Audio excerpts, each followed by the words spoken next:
நம்ம வீட்டில் வந்து யோகா கற்றுக்கிற ஸ்டூடெண்ட்ஸ்லாம் வந்திருக்காங்க. அவங்க என்ன யோகா பண்ணுறாங்க அப்படின்றத நம்ம இப்போ பார்க்கலாம். சிவானி,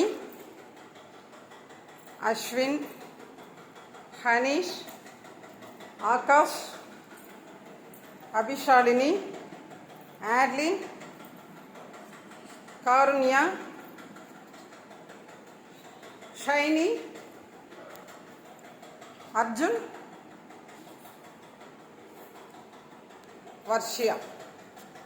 இந்த ஸ்டூடெண்ட்லாம் இப்போ வந்து வஜ்ராசனத்தில் உட்காந்துருக்காங்க. நேராக நிமிர்ந்து அமர்ந்திருக்காங்க, பார்த்தாலே தெரியும்.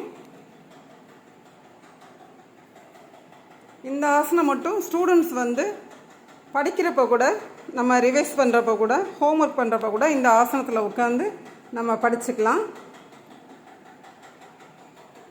அடுத்து வந்து கை வந்து சின் முத்திரையில் வச்சுருக்காங்க.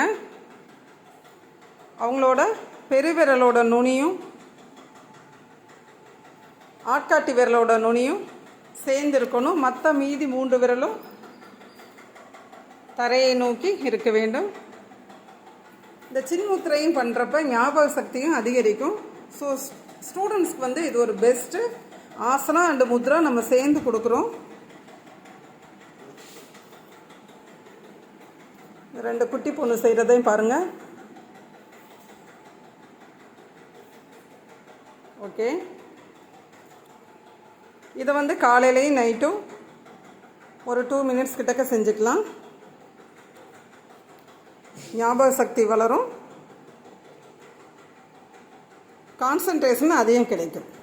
ஆசனம் செய்வோம், ஆரோக்கியமாய் வாழ்வோம். தேங்க்யூ.